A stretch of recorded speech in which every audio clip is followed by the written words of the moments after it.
այն, որ տեղի ունեցան խայտառակ ընտրություններ, որը ֆիքսվեց նույնիսկ Եվրոպայի մի շարք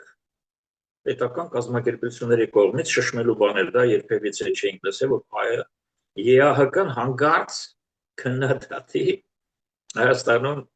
ընթացող որևէ մի շարժում եւ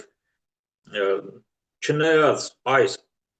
արհավիրքային գնահատականներին, որ տրվեցին բոլոր կողմից մեր ընտրություններին,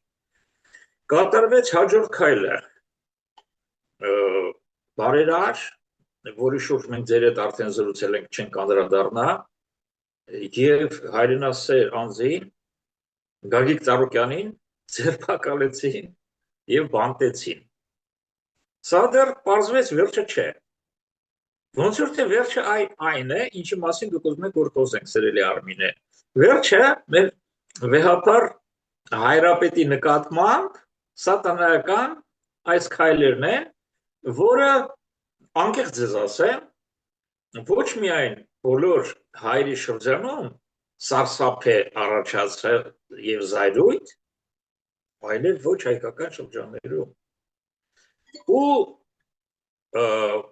այսօր մեր քայլերը լրիվ հստակ եւ պարզ են։ Մենք ձեր հետ միասին, սիրելի Արմինե, կոչ պիտի անենք աշխարհի ողջ հայությանը, որոնք դեմ են սատանայական շարժումներին, որոնք իրենց համարում են մեր ազգի ներկայացուցիչ անկախ քրիստոնեական հավատին որքանով են նվիրված, ել չեմ խոսում այն շրջանակների մասին, որոնք ամբողջ ոգով նվիրված են մեր հայ քրիստոնեական հավատին, բոլորին կոչ ենք անում ոտքի եւ պետք է առաջինը սատարենք մեր եկեղեցուն, որը մեր դեմքն է եւ այցի տոմսը, երկրորդը պետք է